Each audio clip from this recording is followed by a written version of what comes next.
Welcome back to Birds of a Feather Talk Together. This week is a lot of fun and a little different than our usual episodes. Instead of talking about a single bird species, we each brought a different topic to the table to talk about. Don't panic, next week we'll get back to our usual format. We think that you'll enjoy this as much as we did, though. We talked about a range of topics, from baby belted kingfishers, to CT scanning birds, to different bird dialects, to a movie idea where a brown-headed cowbird leaves an egg in a human's bassinet. Hollywood, here we come. This is a fun one. Okay, go grab your binoculars and let's get into it.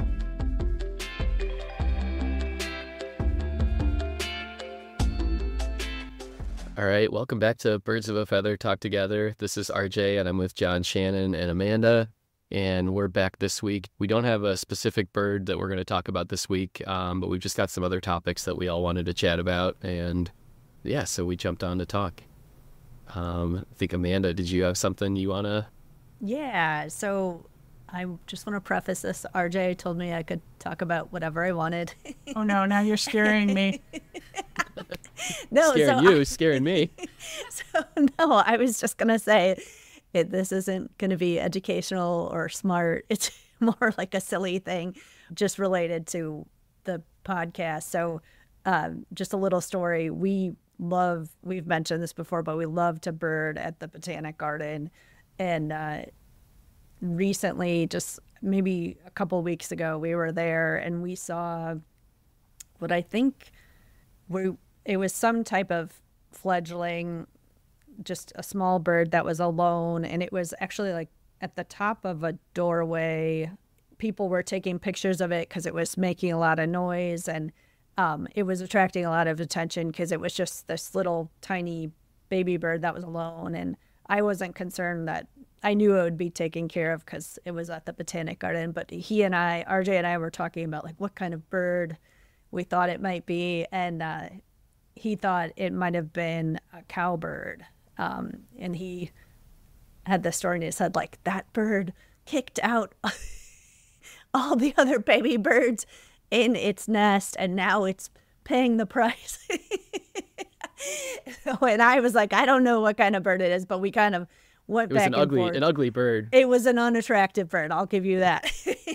So, and it seemed really big. But anyways, we kept walking, and we were near a lot of times we just go to like the birding areas, and this time we actually went into the garden and we're looking at some of the different plant, areas and the flower areas. And we were actually near the train exhibit, and there was like a shaded area. So there was several people with strollers, and I saw a woman, I looked like a new mother, but she had a tiny baby, and I pointed out the baby to RJ, and I said, that baby is probably like a day or two old, like that baby is just born. And it was, and I said, you could tell because it doesn't look human. You know how when a baby's just born, it doesn't look like a baby. And I was just like astonished to see this like new baby. And I didn't want to make a big deal about this new baby while we were right by it. So we walked past it, and then we turned around and I was trying to point it out, and he couldn't figure out like which baby I was talking about because there was like a row of people with babies in the shaded area.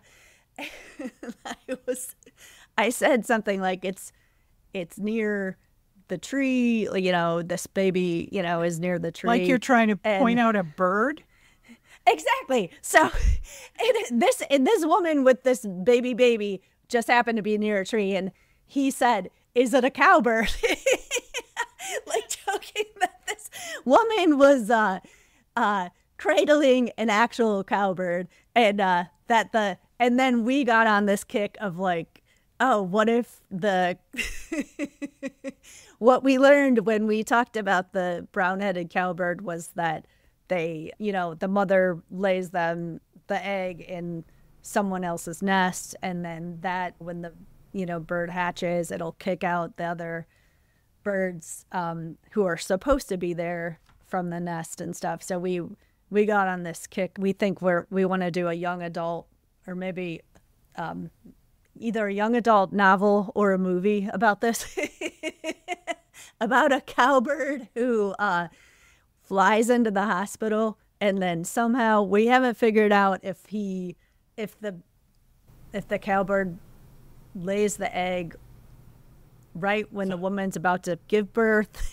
So I'm trying to think about this. Is this Kafka-esque, or is this, it's like Rosemary's Baby, Rosemary's but with a Baby. cowbird? That's what we're thinking. Yes, Rosemary's Baby. I went to the sweet angle on that, not to the Rosemary's Baby angle, which is when you started talking, what it reminded me of is I didn't, until the kind of the baby gong went off in my head, I never really thought about babies. Really, I didn't think about them in this way, but I realized that once I made the idea that I wanted to have a baby was like not just, oh yes, I want to have children, but oh yes, we're going to have a kid now. When it crossed that Rubicon, I kind of realized that and I have to put everything in the context of a bird, right? And what it dawned on me is that the feeling I had when I looked at babies was the same feeling that little warbler has when it's feeding the cowbird baby, which is that when you feel that way, any baby, it doesn't matter if you're genetically connected to it, any baby can make those feelings arise in a person. And I realized that, that's the power of adoption. You don't have to have biological connections to something to feel that nurturing aspect of it. When you're biologically programmed to feed, or in this case, when you're a 30-year-old woman, you're biologically programmed towards children because you have a limited time frame under which you can do that. And that's what it kind of reminds me of. So you're waiting for karma to roll around and get that cowbird. Wait a minute. I just want to point out that this started with the description of a large fledgling baby bird that everybody agreed was kind of ugly, but was just drawing a lot of attention to itself. Yeah, well, babies are pretty damn ugly. And notice for a while. I was going to say, and notice the parents clearly weren't around. Yes, Yeah. exactly. I'm not sure what you're getting at. Well, so I was out yesterday birding in Calvary Cemetery in South Evanston, and I probably saw 5 or 6 fledged moving around brown-headed cowbirds that are now on their own. And what I realize is I wonder how many adults get really tired trying to feed a brown-headed cowbird of their host species, and just kind of kick them out sooner than later, where they've got to try to. But evolution is taking care of that because they develop faster than the other birds do. So they're going to, at some evolutionary sense, they know that that's a likely thing. So they'll speed up their own development, which costs the actual babies of the actual species. It costs them more because they are not speeding up to respond to the fact that a cowbird might be in their midst. But the cowbirds have evolved to help with that. That's why that's the Rosemary's Baby. And that's why it's Rosemary's Baby. That's why it's a horror film and not not a sweet movie. I'm just trying to think about what the script of this needs to turn into. Then it's So it's kind of so. Do you know the movie Slackers? It takes place in Austin, Texas, and it's this one where the whole movie is basically they follow somebody for a little while and then just kind of randomly start following somebody else for a while, and it just goes, God, I don't even know where. The question is, where do you start? Do you start? I mean, I think I was telling you earlier, I watched a brown-headed cowbird female almost certainly deposit an egg in a robin's nest this year, and so you've kind of like got the parent doing something completely weird and dropping the. You start with the window. Somebody leaves the window open in the hospital. Yes. Right. Yes. Exactly. Yeah. The brown-headed cowbird flies 2 in. 2 seconds later, It lays the egg. There's a little scrunched up baby sitting in the. It's There we go. John and Shannon, you could do the science. You could advise us on the science for this movie. And then the next thing is... No, we can't. We are not qualified. John couldn't even watch my C-section. The person who goes in the Congo and eats dirt and can go anywhere and doesn't have care if he has a shower almost fainted. The nurse had to sit him down and said, at my head, and said, why don't you come over here and sit here? He could not watch flat out at all. And there's me saying, don't take the mirror away. I want to see. I needed to see my internal organs because they put them out on a tray beside you. And then they're making sure they haven't left anything in or that you don't have a tumor or anything like that. And I wanted to watch them sift through all my organs. And John's like, I'm out of here. Okay. Shannon's going to be our science advisor. There we go. Yeah. Wow. This sounds like a horror movie even before the cowbird is introduced. I'm just thinking like 2 weeks later, you're basically carting around this screaming kid or screaming cowbird in a carriage. Yes. But by then they have a nice round face, and so you're programmed to feed them and care for them because they have these big eyes and these big face. So there you go. Yes, well, yes. So the other thing I was thinking about the other day is the fact that this is an annual thing with cowbirds. So in other words, your investment is only that season. So, how does that fit into the script? You basically the kid takes off and flies someplace to spend the winter. Well, you want your children to fledge, be productive members of society, which, Yes. Yeah, but for us, it takes, 25 to 30 years before they become productive members. 25 Oh, my goodness. I will I'm just thinking ahead to cowbirds too, and it's the bird. Since they lay multiple eggs, it could be like the entire hospital are all cowbird babies. There you go. Everybody coming home as a cowbird. Everybody's got one. That's awesome. That's even scarier. That's a little Stepford Wives kind of. Yes. Yeah, RJ, tell them about the scene where the mother's saying, Mama? She's trying to... Oh my God, you guys really did take it into this dark and dismal way. We got Holy into cow. this big time. Oh my God. I don't know if I remember. People have any nightmares associated with this. They'll never leave the window open in their house ever again. I vote we go in the direction of the Coen brothers in Raising Arizona on this. That's oh my goodness. I'm just saying that. As long as it's not down by law, we're okay. People permanently to sleep in a coma, which is what down by law was. Yeah, Raising Arizona had a happy ending. Okay. I think we can bring it around to... We watched that with our son a few years ago, or we tried, and we got like 20 minutes in, and he goes, do I have to watch? I have to do this. We're like, it's great. And he's like, no, it's really not. Wow, okay. Well, your imagination has really run itself. Yes. Wild. So now, next time we meet, we can talk about Cowbirds 3. Yes. After they take over all the babies, Yes, I think we've got a multi franchise. Yeah, there's a franchise here. I don't think I have enough imagination for your franchise. Oh, yes, you do, Shannon. Yes, you do. I went to the all babies are adorable, and all the hope of the world is in a baby. Don't leave your windows open because the cowbird monsters gonna suck your soul. Yes, it's gonna. Yes. Yeah, actually, we didn't address what does the cowbird do with the human baby, RJ? I don't know. That's too dark. That is dark.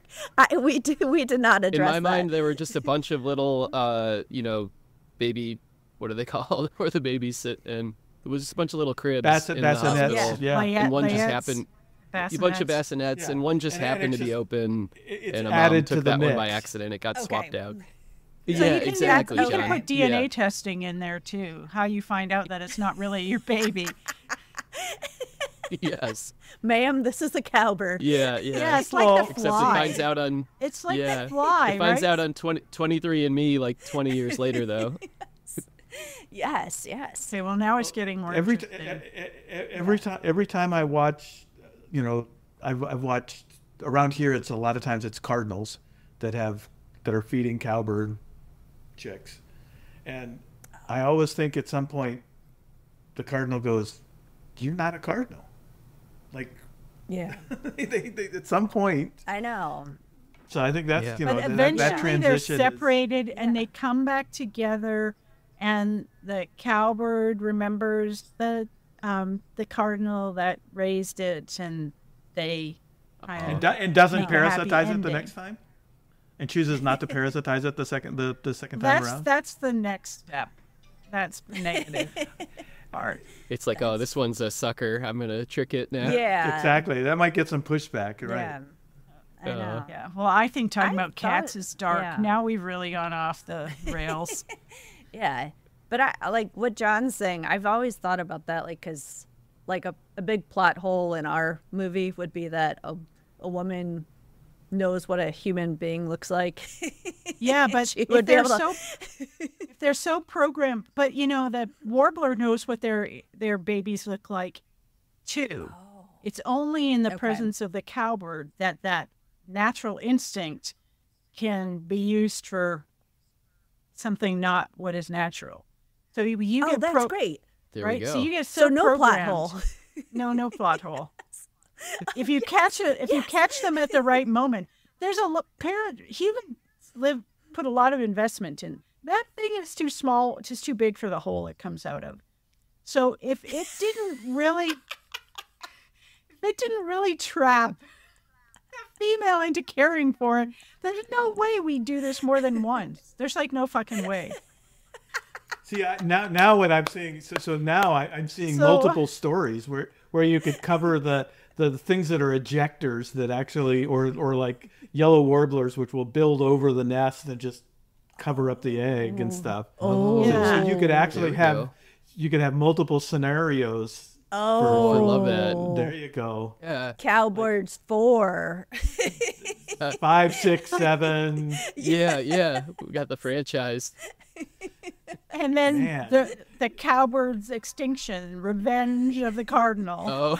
Oh, Oh, yes. Oh, I like that one. And then zombie cowbirds after that. Yes. There we go.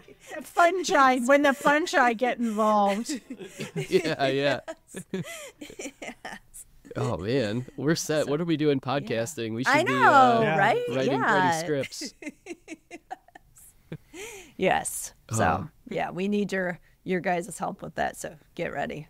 Wow. So, Okay. Feel free to share the document. Okay.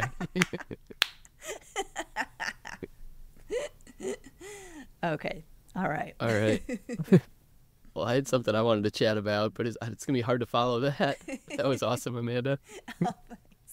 Well, I'm glad you didn't share it in advance, because there's me yelling Yes. at John this morning. You didn't share your idea. We can't leave people unprepared for this, because, of course, I don't function that way, right? Yes. No, I thought if I told RJ, he'd be like, you can't do that. Yeah. No, I didn't it's- know what Amanda was doing until right now. I'm glad it was that. That was awesome. That's a really good one. I'm way more concrete and practical than... You're going to be our science advisor. You'll keep us grounded. How grounded this is going to Yeah, be. the I don't criminal know. minds people, they have the FBI as their advisors, right? Yeah. And it's still dark and dismal and dreary, but they do have science advisors. So Yeah, actually, one thing we're not going to do is shoot this thing in this super dark light that they're using all the time now on all these shows. We're not doing that. Yeah, I'm with you. Okay. Yeah. And the audible, I mean, the audio is going to be super clear. yeah, no, the enemy no one's lives gonna... in the light, not in the dark. Yes, and John, it sounds like you have a lot of good ideas. Oh, I'm game. Give me, All right. let's get a couple storyboards going and Yeah, there we go. All right. All right.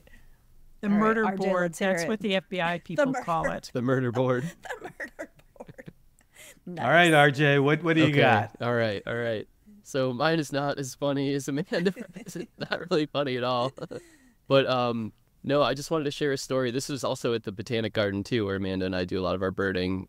We go back there's an area near the Skokie Lagoons back there, like a lagoon that's kind of less traveled. And last summer we would see a belted kingfisher there. Once a week we'd go back there and we'd see him. And there was this one like dead tree that she would sit on.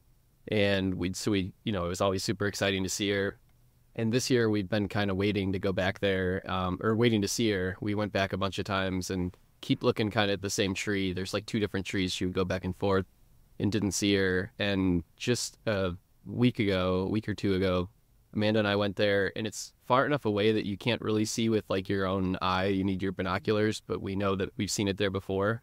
So we thought we saw something and looked with our binoculars, and there was not one, but there were 4 belted kingfishers on this tree. And so we were like so excited. That's amazing. And we were trying to figure out, because they were all kind of similar in size, but I think getting a better look, it had to have been a mom and 3 chicks, right?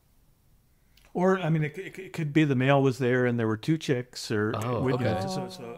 I'm not, but definitely a family. Okay. See, that's the power of the transformation in you, RJ. 3 years ago, you wouldn't have noticed. Yes. Right. Yeah. Right? Yeah. So now, not only did you notice and you knew it was a kingfisher, you notice now to look at other aspects of its behavior, going past just, I need to identify this bird. And that's why I love this podcast so much, because it goes past just knowing what something is and wanting to understand it deeper. And I love that. So I like to piece apart your observations. So I wonder if there was a female kingfisher up there hanging around, and for whatever reason, she didn't have a mate. Mm-hmm. Oh. And then she did. And I like the fact that you didn't see her, because one of the things that's, she clearly had her favorite perches. Yeah. My guess is she was actually in a hole in a bank that they dug, because that's what they do. That's where they incubating nest, right? And yeah. Wow. And this is just a complete aside, but I can't think about this without there's a historian from University of North Carolina that came to Chicago one time, and he was specifically looking for eggs from this one family, and they were from an area in North Carolina, or a specific place I actually think it was South Carolina. But as he was telling us about this, he was saying that one of the kids, I'm pretty sure it was one of the sons in the family, actually made national news because he was collecting eggs. And we're talking back in the 1920s. And he was actually trying to get at a nest of a belted kingfisher. He was digging into the bank, and he was by himself. And the nest was so deep that he got in there and the bank collapsed on him. And he actually died. Oh my and it made national news back in the 1920s that this had happened. Wow. And it's always kind of stuck with me as just a crazy story, but crazy. That's, you guys are super dark. I can't believe I am a ray of light. I know. Shannon's the sweet angle today. Oh my God. Is that a word to the wise? Don't go thinking your way in a bank is going to collapse and kill you. Well, yes. Yes, that's a good tip. Yes. Holy cow. Don't do it. Note to listeners. Yeah. John, where did that happen? It was in South Carolina, I think. Wow. That is crazy. Way to go, John. But circling back and I agree with Shannon. I see what she's saying.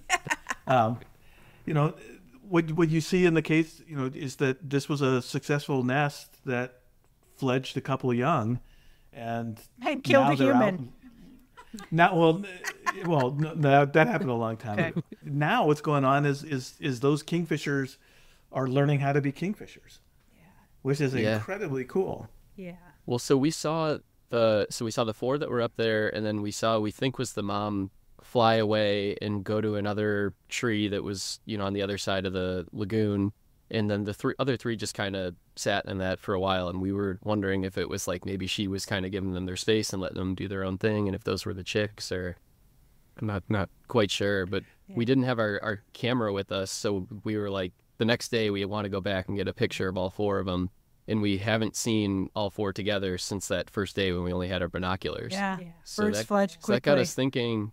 Yeah, that had us thinking, like, how short is the window that all four are together? Is it?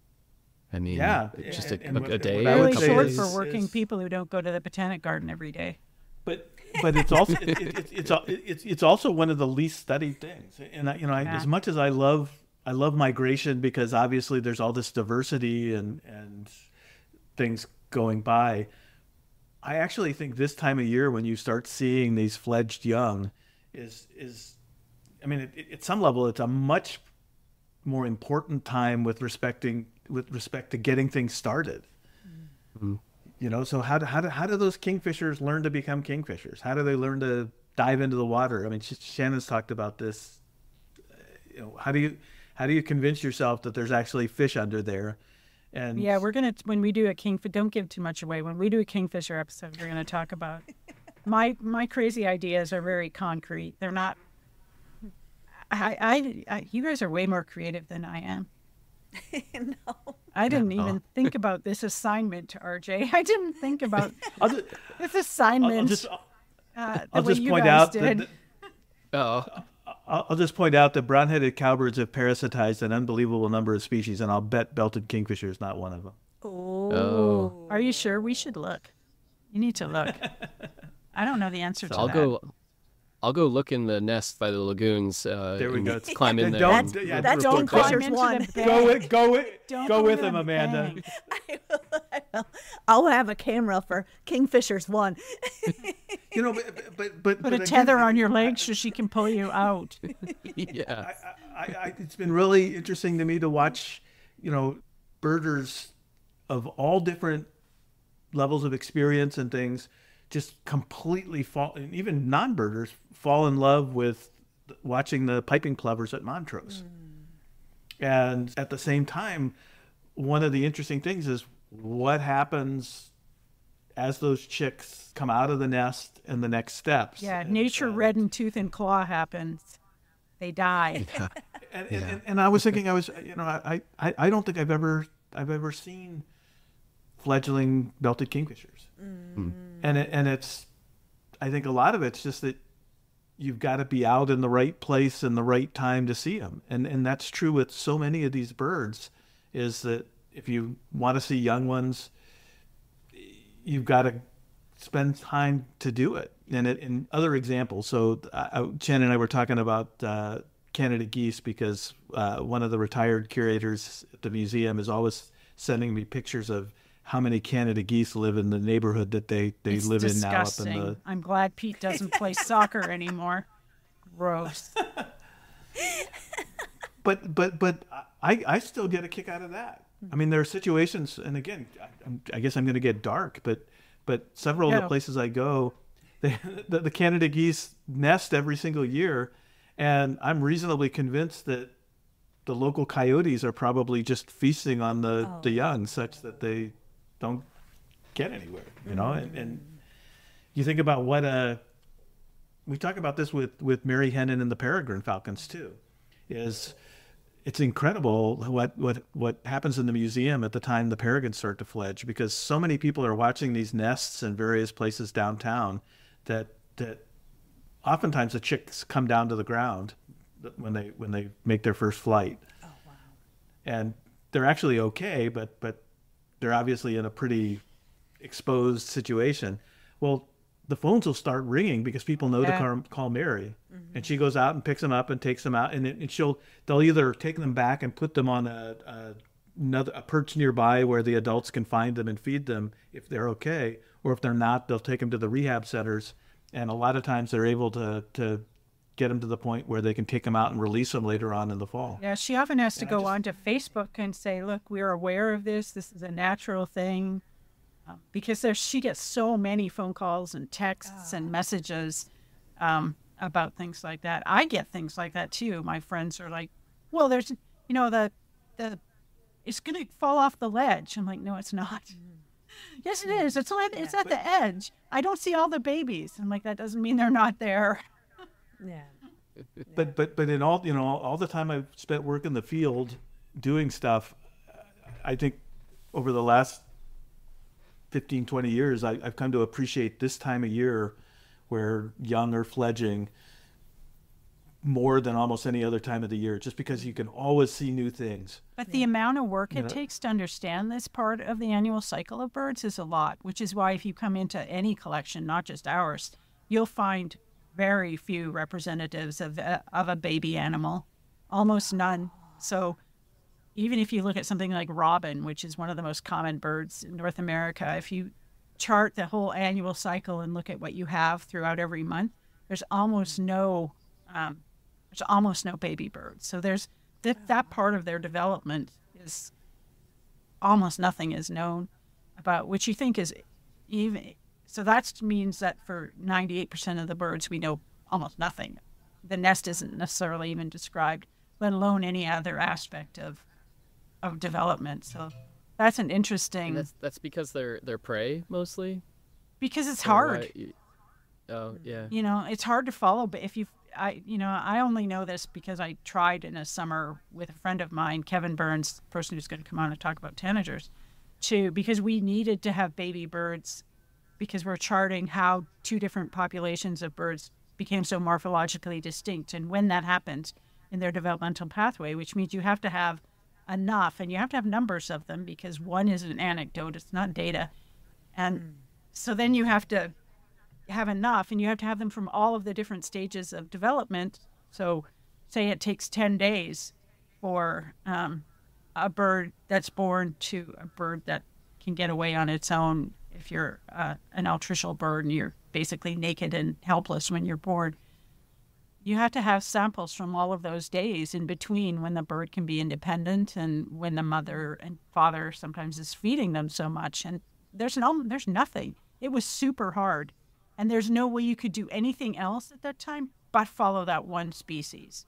You had to learn how to become that species, which is fraught with failure when someone's thesis requires you finding enough of these things at varying stages. After you spend a whole week and you have nothing, you start to spend your lot of time thinking, well, what are you going to do? Because what are you going to do when this doesn't work?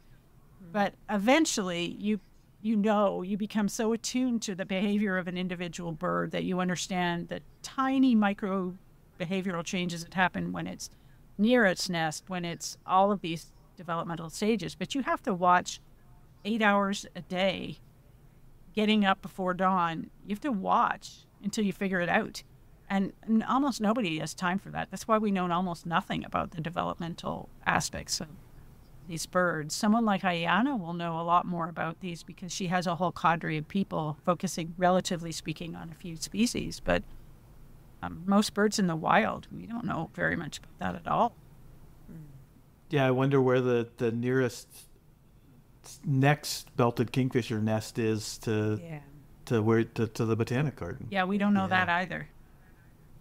They're certainly around, and that gets into a whole interesting question of if they are like fairly low density, how do they maintain their populations at that level? The breeding bird survey can give you a little bit of insight into how many there might be and how far spaced apart they are. And it also gives you insight into declines because people go back to the same place year after year after year and count. It's not perfect, but it's, the only insight we have into these things, except for the few species that have been intensively monitored. And I always point out, do you guys know how the breeding bird survey works? Do you know about it? No. So it's this thing that Fish and Wildlife Service started. And what they tried to do was randomly, using the road system, put together transects that people could run across the country where it was a standard format. So all the data is collected in a standard way. You drive for 5 minutes, stop, listen for 10 minutes, drive for another 5 minutes, listen for 10 minutes. I can't remember what the actual rates are. But coming back to what Shannon was saying, I think is interesting is belted kingfisher would be a example of a bird that because it's tied to water, if you're just randomly going across the landscape, you're probably undercounting or under-censusing belted kingfishers, just because the real way to do that would be to, like, as Shannon was saying, be like the bird and get in a canoe and go up and down. So, I'm sure they nest along the Chicago River here in Evanston. You'd have to get into a canoe and get along the river to try to figure out where they are, which would be fun. Yeah, but that's one species, and after 10 years, you know a little bit about one species. Given that I think there might be 100,000 species of birds, depending on how you look at it. That's not happening. And that takes a lot of dedication. I mean, you can't just decide to do that once a week. You have to do that intensively for several weeks of a year in order to understand that aspect of bird biology. As a complete aside, something big just came shooting over our house and out into the street, but I think it was a pigeon. Oh. That's not exciting. I don't like morning dust. Oh, I don't, because they whine. I mean, honestly, my dad had one rule growing up, and that is no whining. And every time, she didn't care. We could be as argumentative as we wanted. That didn't matter. We could challenge authority. I always was like that. But he couldn't stand whining. And that was the line he drew in the sand, is whining. And every time I hear a mourning dove, I think that my dad would just absolutely hate that bird. Wait, what sound are you talking about? That, like, the cooing? Or yes, it's whining. Oh. It's not a sweet cooing. It is a whine. It is a distinctive, annoying whine. We love that sound, Shannon. I do too. I know, it's like nostalgic. Yes. It reminds Whiner me for lover. some reason of like when I was We're whiner lovers. whiner lovers. Oh my God. I want them out of my yard. I can withstand the house sparrows better than the whining mourning doves, native or not. Well, Shannon, what's your topic that you wanted to get into today? I have this kind of rule in my life, which is that you should learn something new every day. And I'm lucky that our job puts us in the framework to do that. My son is unlucky because I think that's what it takes to be a human. So I used to ask him every day, what did you learn at school today? And he would roll his eyes. But I gave birth to a better person than I am, so he would always indulge me in this thing. But so I try to kind of live by that, like learn something new every day. And so what I learned new this week is a new paper that came out about vocal learning, which is something else I'm really interested in. So this Tree of Life project on birds that I was involved in had something really profound to say about vocal learning. And that had to do with what the closest living relatives of songbirds are, passerine birds, which until we started using genomic kinds of tools, we didn't know. So we didn't know the context from which all of this vocal learning came from. And then this Tree of Life project told us that the closest living relative of songbirds were parrots. And outside of that are falcons. So the falcon, that peregrine falcon, is more closely related to the song-learning cardinal than it is to a hawk or an owl or anything like that. And so this paper came out, it has to do with vocal learning. And what they found is they did some research on the first lineage that split off in the songbird part of the Tree of Life. So songbirds are divided into these things called Aucine songbirds, which are to learn things like the warblers, and then the sub-Aucine songbirds, which are not thought to learn their songs. Their songs are supposedly innate, and flycatchers, North American flycatchers, are in that part of the Tree of Life. So are a lot of really cool Central and South American birds. And then outside of that was this lineage called New Zealand wrens. And so this research group is looking at how the development of vocalizations happened in New Zealand wren. And they did a really, really super cool thing. Because a priori you would think,